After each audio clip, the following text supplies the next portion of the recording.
A presidência esclarece e pede a atenção dos senhores senadores. A mesa pede a atenção dos senhores senadores para o devido esclarecimento. Que adotará o seguinte procedimento na condução dos trabalhos da presente apreciação. Para discutir a matéria,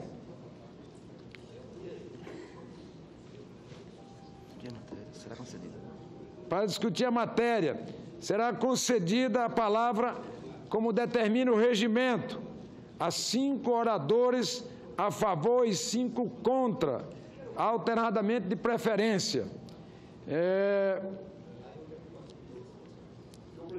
Nos termos do artigo...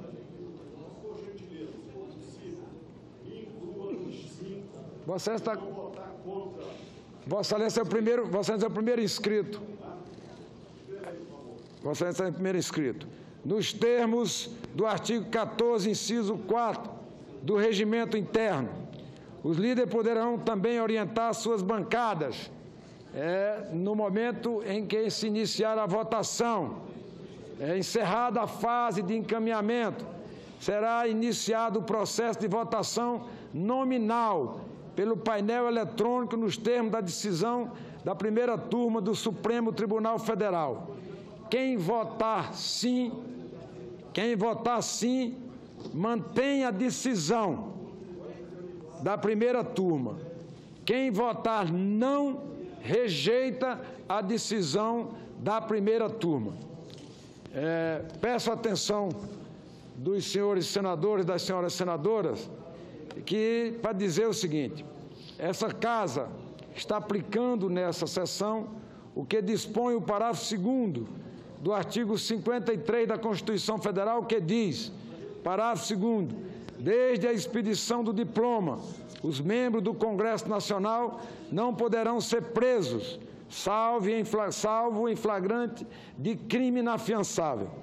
Neste caso, os autos serão remetidos dentro de 24 horas à casa respectiva para que, pelo voto da maioria de seus membros, resolva sobre a prisão.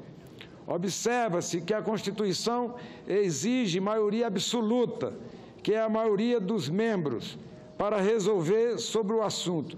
Ou seja, tanto o voto sim, que mantém a decisão da primeira turma do STF, quanto o voto não, que a rejeita.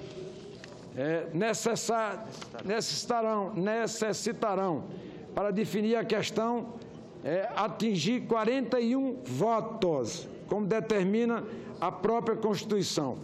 Em qualquer outra hipótese, a votação será oportunamente repetida, a fim de que a Casa expresse a sua vontade pela maioria absoluta dos seus pares, como determina a Constituição Federal.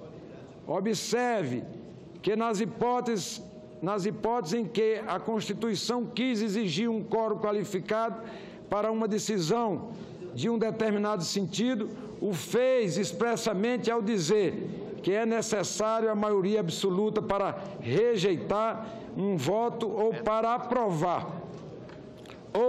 aprovar uma indicação a um tribunal superior.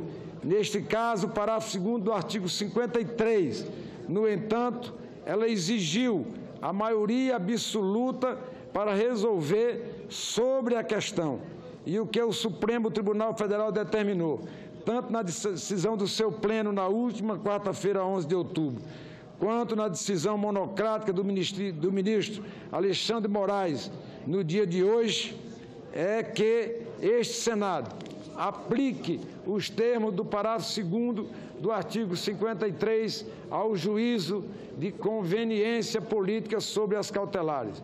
Portanto, a presidência informa, desde logo, que caso nenhum dos votos, nem o sim e nem o não, atinja a maioria absoluta de 41, a votação será oportunamente repetida com um quórum, se for o caso mais elevado, dos senhores senadores nesse plenário.